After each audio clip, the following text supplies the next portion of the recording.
Welcome to the Vegan Pulse. I am your host, Nancy Arenas. We are welcoming back Gabriel Gaarden for another segment of Making Sense with Gabriel. Stick around. We'll be right back. Welcome back, Gabriel. Nice to see you once again. Great to see you, Nancy. And today's question is, what is tofu anyway? Awesome. Great question.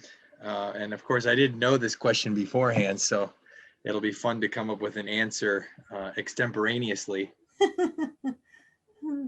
Wonderful. So tofu, I don't know if I have a perfect definition of tofu right off the top of my head.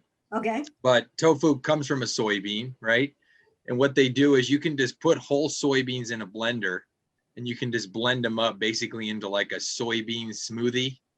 And then what you do from there is you filter out all of the, using like a cheesecloth, or maybe like a really fine mesh, sieve. You have to filter out all the water out of there. And then you get rid of all the fibrous content that gets held in, your filter. And then from that watery substance, you end up putting that in a probably even finer cheesecloth. And you allow all the extra water to seep out, and what you're left with is just the soy curd, essentially. And that's predominantly protein, but it also has some carbohydrate and fat in it. Soy is a relatively, it's rich in fat compared to most other legumes. Soy fits into the legume family. There's essentially 3 different kinds of legumes. You've got all your different kinds of beans. So think of black beans, pinto beans, kidney beans, red beans, great northern beans, whatever.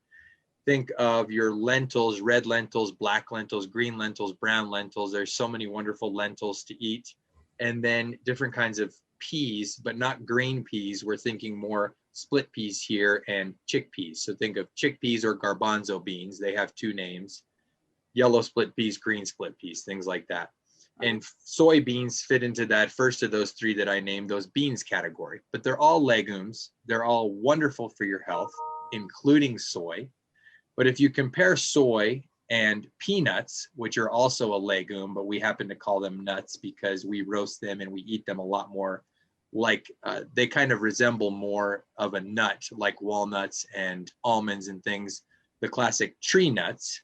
But of course, peanuts are actually legumes. They're not tree nuts. Huh. But peanuts and soybeans are both very rich in fat. And so that gives peanuts their characteristic rich flavor. That's what allows us to make peanut butter out of them, and it tastes so good. It's because of that high fat content.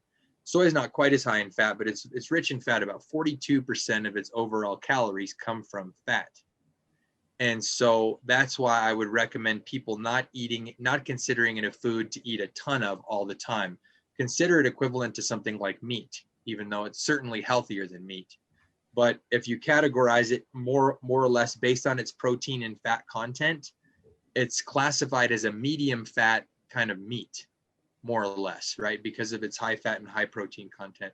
And so I would recommend not eating it more like you would eat a meat. Consider it like a garnish. Have a few pieces of some sauteed or grilled or baked tofu, in some kind of a stir fry dish with, brown rice or some other kind of whole grain, and then lots of vegetables. So it's great there. And then of course you can also have soy in another very healthy form, which is called tempeh. And tempeh is more of a whole food soy product than tofu is, right? Because tofu, we're taking those soybeans, we're taking a blade and we're blending them up until basically like a smoothie type or like a paste-like content. And then we're processing them in such a way that we just end up with that soy curd at the very end. And we lose a lot of the fiber. And with the fiber, we lose a number of other important beneficial phytonutrients. Phyto is just the scientific word for plant. That's plant nutrients. And so with the fiber goes other phytonutrients, flavonoids, all these wonderful things that we have in soy that we lose in tofu. Tofu is still good, but tempeh and edamame, of course, is just the whole soybean. You can buy it already shelled or already hulled, meaning it's been taken out of its little pod, right? Its little bean pod. or you can buy it right in the pods, and you can just steam the pods up, and then you just bite them, pop them open, and you can just pop the little edamames into your mouth.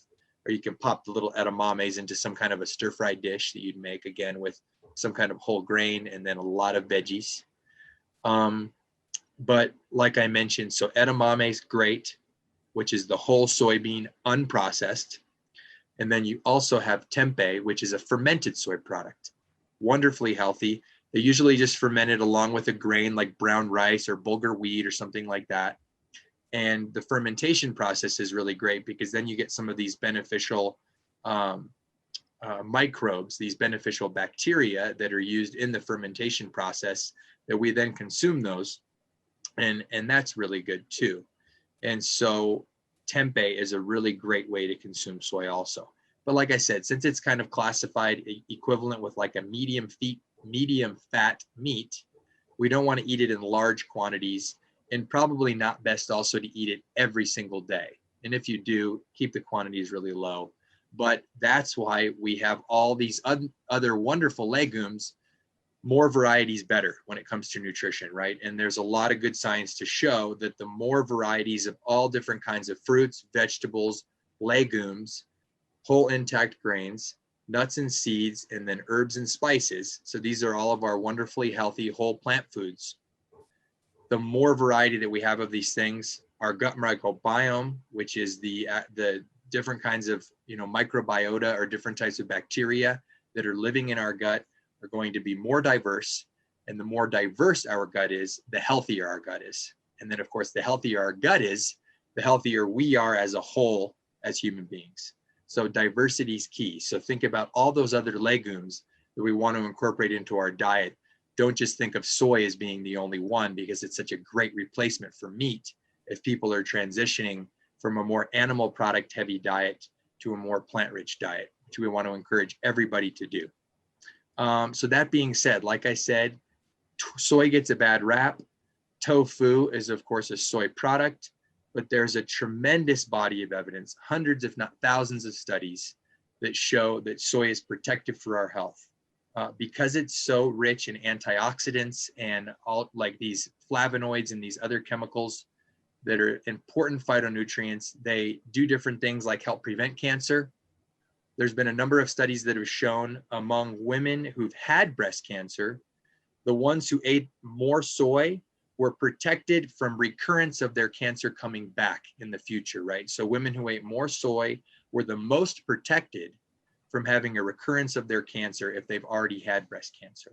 And so this is really important stuff. And so soy has gotten a bad rap.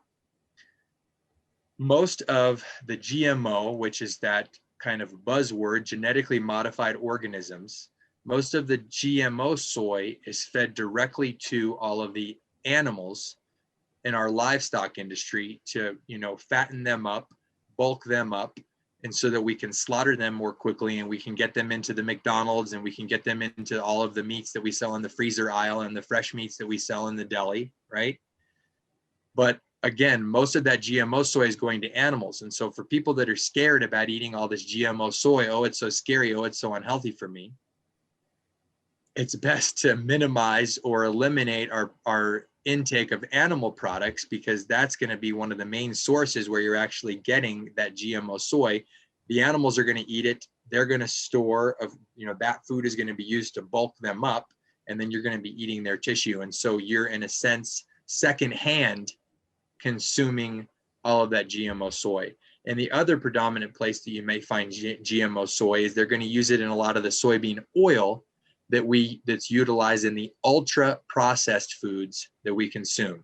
So think of all the chips and cookies and Takis and cakes and all these different things. A lot of that soybean oil, it's a heavily processed product, is going to be pumped into all those ultra processed foods. And we all know that moving away from a processed diet and moving toward a minimally processed, again, more of a whole food diet, and specifically a whole food plant-based diet, is going to be the best thing that we can do for our health. So I hope that answers people's questions. And if there's any other questions that come up about soy, perhaps we can tackle them in a future podcast. Sounds great. You're so informative, and I always learn something from you. Thank you.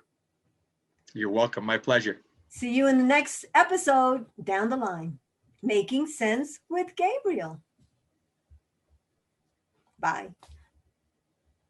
Thank you for joining us on another episode of the Vegan Pulse. I am your host, Nancy Arenas. Remember to follow us on Facebook, like us too. Check out our blog and subscribe to our YouTube channel. You'll never miss another episode. If you have a pulse, you have a purpose. Live vegan.